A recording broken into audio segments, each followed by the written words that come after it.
Every single story you're about to hear are inspired by true events. They've been researched and confirmed, and they'll make you question what's lurking just outside your door. You'll never look at the shadows the same way again. Carol's old rig had a rattle, a constant, familiar tremor in the dashboard that had become the rhythm of her life on the road. For 8 solid hours, it was her only companion, a steady vibration that hummed through the steering wheel and into her bones. It was a hypnotic pulse, matched by the endless repetition of white lines slipping under her wheels in the glare of the headlights. The world outside the cab was a black, rushing void. Inside, there was the low drone of the engine and the comfortable crackle of the CB radio, filled with the usual late-night chatter. The talk was of fuel prices, road conditions, and bad coffee, a familiar language that kept the loneliness at bay. Eventually, the banter had turned to ghost stories, as it sometimes did when the miles grew long and the darkness felt absolute. A few of the guys, knowing Carol hated that kind of talk, started giving her a hard time. It was a running joke. Carol, the tough, long-haul trucker who couldn't sit through a scary movie. She just laughed along, dismissing their tall tales as nothing more than a way to stay awake. She finally signed off and pulled the rig onto a small gravel clearing off US 441, the silence she craved finally within reach. The moment she killed the engine, the world ended. The familiar rattle, the engine's drone, the hiss of the radio, it all vanished. It was replaced by a silence so profound, it felt like a physical pressure against her eardrums. It was an unnatural quiet, the kind of stillness that feels wrong, as if the entire forest were holding its breath, waiting for something to break it. She swung down from the cab, her boots crunching on the loose gravel. As she walked toward the dark wall of the tree line, a sound cut through the oppressive quiet. It was a soft whimper, a thin, desolate sound that curled into the night air. She froze, every nerve on high alert. It couldn't be real. Not out here, in the middle of nowhere. She tried to clear the fog of fatigue from her brain, telling herself it was just an animal. A fox, maybe. Its cry could sometimes sound strangely human. She tried to ignore it, to focus on the task at hand, but her body was tense, her eyes scanning the impenetrable blackness between the trees. The sound came again, a little louder this time. There was no mistaking it now. It was the exact, heartbreaking sound of a 6-year-old girl crying. It was a cry filled with a desperate, lonely sadness that no animal could ever make. A chill, entirely separate from the night air, traced its way down her spine. Her mind, trained to be logical and practical, fought back. It was a trick of the woods, an auditory illusion caused by wind and exhaustion. It had to be. But the crying persisted, a steady, miserable rhythm. She had to know. Reaching down, she picked up a flat, smooth stone, its cold weight a small, solid piece of reality in her hand. She drew her arm back and threw it deep into the trees. It sailed into the darkness and landed with a soft, unremarkable thud, and the crying stopped. Silence rushed back in, but it was different now. It was heavier, charged with a menacing energy. It was the silence of something listening. It was a foolish test, a child's dare to the darkness, but it seemed to have worked. There was nothing there, just her overactive imagination. Relief began to wash over her as she turned to leave, and then the sound returned. It was much louder now, and closer. It was as if the thing in the woods had been waiting for her to turn her back, as if it had used her stone as a marker and had just stepped over it. This was no hallucination. A wave of protectiveness, the same fierce instinct she felt for her beloved niece, instantly erased her fear.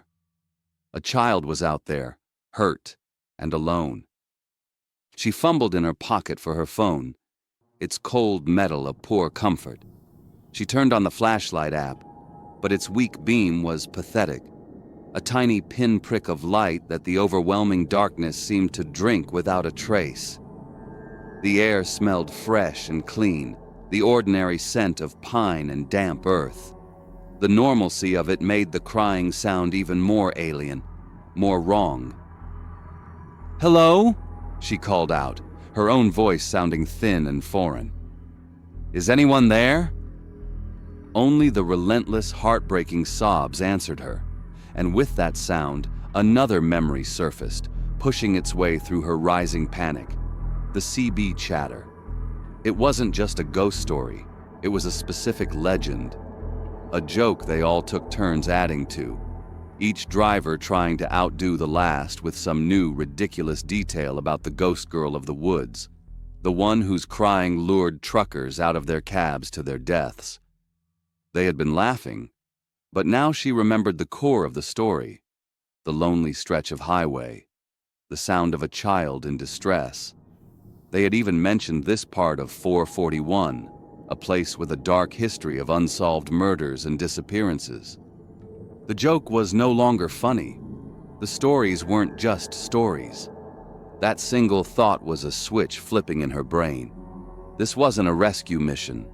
It was a trap. The shift in her mind was violent. One second, she was a caring aunt ready to save a child. The next, she was the terrified fool in a ghost story she never wanted to be a part of. A full-blown panic attack seized her, cold and sharp, making her vision tunnel. Her heart hammered against her ribs, a frantic drum pounding in her ears, so loud she thought it might drown out the crying. She ran. Her heavy work boots felt clumsy and slow, slipping on the uneven gravel. Every sound behind her was the snap of a twig, the footstep of something in pursuit. She didn't dare look back, convinced she would feel a hand on her shoulder at any second. She reached the cab, her fingers fumbling with the cold metal of the handle for one agonizing moment before it finally gave way. She threw herself inside, slammed the massive door shut, and hit the locks.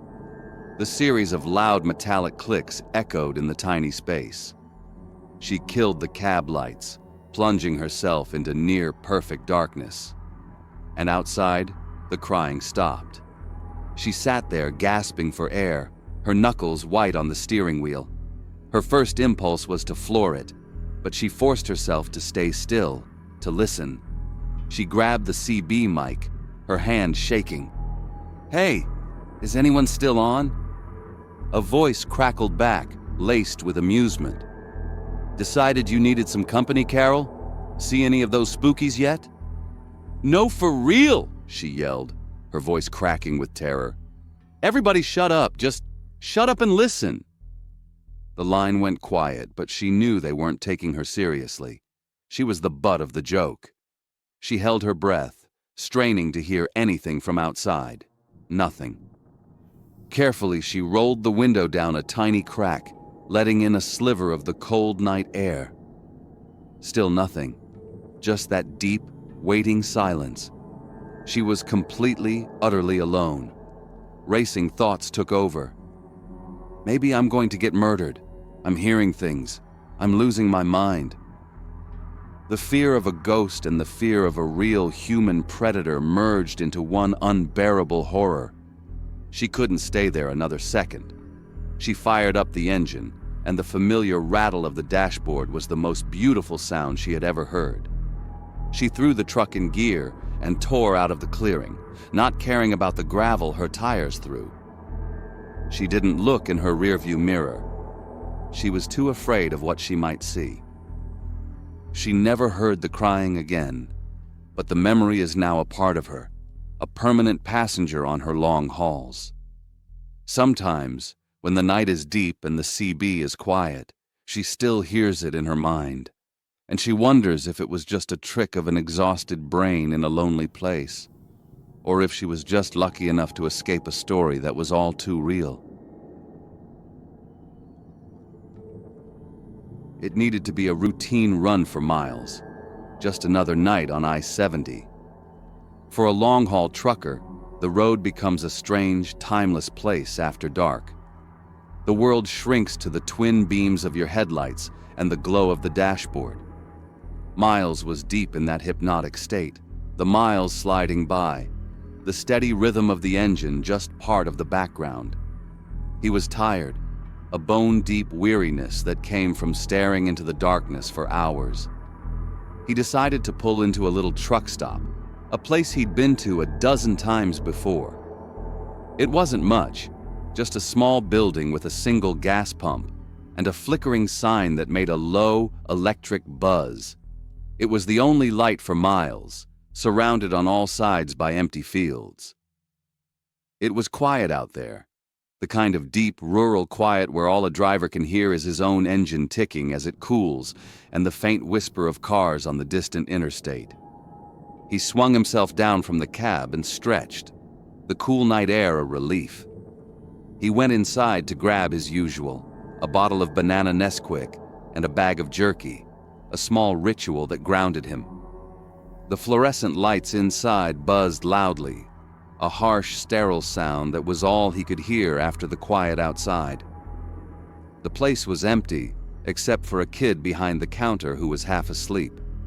As Miles walked the dusty aisle, he glanced out the front window and saw a man standing near the entrance of the shuttered restaurant next door. The man had a gray hoodie on, and he was hunched over, perfectly still. Miles felt a switch flip in his brain. It was a primal, sixth sense feeling, the kind that makes the hair on your arms stand up. There was no logical reason for it, but every instinct he had told him that the man's stillness felt dangerous. Miles tried to shake it off. He was tired, he told himself. Too many hours on the road can make a man paranoid. He paid for his items, the sleepy cashier barely looking up. As he headed for the door, the man in the hoodie was walking in. A little bell on the door sang out a cheerful, tinny chime. The sound felt wrong, given the dread Miles was feeling. They brushed shoulders in the narrow doorway. The man didn't make a sound. He didn't even seem to register Miles's presence. But there was a coldness to him, a complete lack of reaction that felt unnatural. The silence from him was heavy, a physical weight in the air. The need to get back to his rig was overwhelming now. Miles walked fast across the parking lot, the sound of the gravel crunching under his boots seeming to echo in the oppressive quiet. He felt exposed under the single, flickering security light, like he was on a stage. He felt eyes on his back, a prickling sensation on his neck that made him want to run. When he reached his truck, his hands were clumsy. He fumbled with the keys, dropping them once on the asphalt. The small metallic clatter was shockingly loud. He finally got the key in the lock, the click of the mechanism a final, definitive sound. He'd just settled into his seat, the familiar smell of diesel and old coffee a small comfort when he heard it. Population pop pop. It sounded like fireworks at first, but the sound was too flat, too dead. It was gunshots coming from inside the store. Miles just froze. His hand was on the key, his mind screaming at him to start the engine and drive, but his body wouldn't obey. He leaned forward, straining to see. Then a cop car pulls up, its headlights cutting through the dark and landing right on the front of the restaurant. The timing was unbelievable, something straight out of a movie. Miles just stared, struggling to believe it was real. A single officer got out, his back to the door, completely oblivious. He was a sitting duck. From the high cab of his truck, Miles was a helpless witness to a scene he couldn't stop. Suddenly, the restaurant door flew open. It was the man in the hoodie. He was running, full sprint, a wad of cash clutched in his fist. The officer turned and the man was running right at him. They started shooting. The night exploded in a chaotic series of flashes and bangs, the pop, pop, pop of the guns echoing off the empty buildings. Miles watched the officer's body jolt with a horrible, unnatural twitch, and then he crumpled to the ground. The man in the hoodie never broke his stride. He kept running, a frantic shadow heading right for the truck. Miles's heart hammered against his ribs. The man was coming for him. He reached the driver's side door and started yanking on the handle like a maniac. The entire cab was shaking with the violence of his pulls. The man's face was pressed against the glass, his features twisted into a mask of pure rage. He was screaming, a high-pitched, desperate sound like an animal caught in a trap. Miles scrambled into the back of the cab, pressing himself against the far wall. The man raised his arm, and Miles saw the gun in his hand, its dark metal pointed right at him through the window. Miles shut his eyes tight, bracing for the shattering glass, for the impact. But instead, he heard a click. A dry, hollow, metallic sound. Then another click, and another. The gun was empty. The sound of that failure was somehow more terrifying than the gunshots. The man stopped yanking the handle. It was quiet again. Miles waited in the back of his cab for 10 minutes. It was the longest 10 minutes of his life. The silence felt like it was pressing in on him. He didn't know if the man was still out there, hiding in the dark, waiting. He tried to control his breathing, but every gasp for air sounded like a shout. Every little tick of the cooling engine made him jump. A single thought played on a loop in his mind, sharp and clear. I am going to die. I am never going to see my little boy again. All he could hear were the crickets, and their chirping just made everything feel worse. After what felt like an eternity, he risked a look out the window. The man was gone. The officer was still on the ground. His hand was shaking so badly he could barely unlock his phone. He dialed 911. When the dispatcher answered, his voice was a choked whisper. All he could get out was, "There's a cop down." On I-70, backup got there about 15 minutes later. Their approaching sirens, the most beautiful sound he had ever heard. Flashing red and blue lights painted the dark scene in strobing, silent flashes. He just stayed in his cab and watched. A ghost at a crime scene. Miles never found out what happened to that guy. He never drove that stretch of road again. He still hears it sometimes in the quiet of the night. Not the gunshots, the clicks. That hollow, empty sound, that's what stays with him. Trouble started not with a strange noise, but with the GPS. For Dan, it was a tool he had to trust. That electronic voice was his guide through the long, empty stretches of road. He was cutting across Nevada on Route 50, a highway most people only knew by its nickname, the loneliest road in America. For hours, there had been nothing but the rumble of his engine and the endless gray pavement unwinding in his headlights. The routine was familiar, almost hypnotic. Then the GPS spoke, its voice as calm and normal as ever, telling him to take the next exit. Dan glanced at the screen. The exit wasn't for another highway or a rest stop. It was a thin, dark line on the map, a dirt path leading off into the blackness of the desert woods. His gut told him it was wrong. This wasn't a road for a semi. He slowed down, thinking the machine was malfunctioning. He even dug out his old paper atlas, spreading it under the dim cab light, but the map showed nothing for miles around, just a blank space. The GPS insisted. Tired and behind schedule, Dan made a decision he'd regret. He figured it was a new detour, maybe an official one that hadn't made it to the paper maps yet. He trusted the machine. He signaled, geared down, and turned the massive truck onto the narrow path. The ground felt wrong immediately. It wasn't the firm, packed dirt he expected. It was soft, soupy. The truck's massive weight pressed down, and the tires began to spin. He heard a low sucking sound as the wheels fought for grip and lost, burying themselves in a thick, wet mud that shouldn't have been there. The whole cab lurched and then settled with a heavy groan. He was stuck. Dan swore, hitting the steering wheel with the heel of his hand. He grabbed his CB radio, his first line of defense, and keyed the mic. All he got back was a loud, angry hiss of static. He tried every channel. Nothing. He pulled out his cell phone, already knowing what he'd see. No service, not a single bar. He was cut off miles from the highway, on a road that didn't exist on any map, buried in mud that shouldn't exist in the desert. He killed the engine, and the sudden silence was deafening. The air outside was cold, and a dampness hung in the air that felt more like a swamp than a summer night in Nevada. A weird smell drifted in through his vent, a mix of wet earth and a sweet odor, like fruit left out to rot.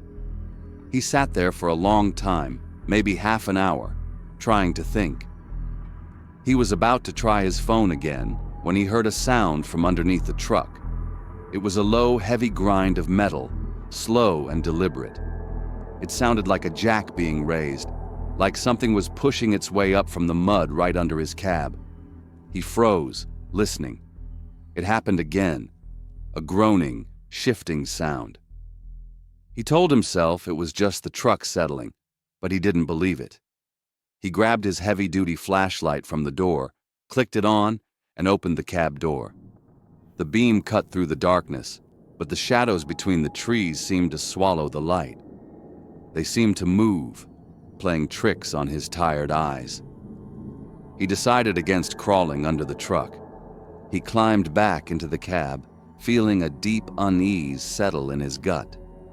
He was looking down at his useless phone, scrolling through old pictures out of sheer frustration, when a movement outside caught his eye. He looked up, and his heart jumped into his throat. A man was standing right beside his driver's side door, so close Dan couldn't believe he hadn't heard or seen him coming. He hadn't been there a second ago. He was just suddenly, silently there. The man was old. His face was a road map of deep lines. His clothes were ragged, and his eyes were dark pools in the dim light. They were fixed on Dan, and they didn't seem to blink. The man held an old, battered-looking dirt scooper in one hand. He raised his other hand and knocked lightly on the window. Dan hesitantly rolled it down a few inches. The old man spoke, his voice quiet and dry. He said he saw the truck was stuck, and that he could get it out. But first, he said, he needed a hand. He was on the night shift working alone, and he had a coffin to move. Dan felt sick. Every instinct screamed at him to refuse, to lock the doors and wait for morning. But the reality of his situation was cold and clear. He was stuck, with no way to call for help, and this stranger was his only way out. With a heavy feeling of dread, he opened the door and climbed down. He followed the old man away from the truck, the beam of his flashlight bouncing ahead of them. They walked down a barely there path, deeper into the woods, until they came to a clearing. It was a small, old graveyard, the headstones leaning and worn smooth by time. A dark, rectangular hole had been freshly dug in the center of the clearing. Next to it sat a coffin. It looked brand new, a nice casket made of dark, polished wood. It seemed impossibly clean and out of place in the middle of the overgrown, forgotten plot. The old man gestured for Dan to take one end. Dan gripped the polished handle, the wood cool beneath his fingers. They lifted. It was heavy, but not as heavy as he thought it would be. They took a few steps toward the hole, and that's when Dan felt it. A definite shift of weight from inside the coffin. It wasn't the lurch of a poorly balanced load. It was a slow, intermittent rolling motion. Dan nearly dropped his end. He shot a look at the old man, but the man's expression hadn't changed. He just kept walking, as if he felt nothing. Dan's mind raced, trying to find a rational explanation. Maybe the contents had just settled. Maybe he was so tired he was imagining things. They took another step, and it happened again. A steady, soft movement, like someone stirring in a deep, drugged sleep. He could feel it through the wood, a faint but undeniable sign of something moving within. He didn't say a word. The old man kept up a quiet, one-sided conversation about his work, about being the caretaker, and about how his people got lonely. They finally lowered the box into the ground. As soon as it was done, the old man led him back to a piece of machinery hidden in the trees. With a roar of its engine, the old man easily hooked onto the rig and pulled it free from the mud's grip. Dan didn't wait for a goodbye. He climbed into his cab, fired up the engine, and got out of there. He didn't look back. The drive out on that dirt road felt like an eternity. He drove in a daze for what must have been 40 minutes, his mind a blank slate of shock. He just kept his foot on the accelerator, his hands gripping the wheel, his eyes locked on the narrow path ahead. He wasn't even watching his mirrors.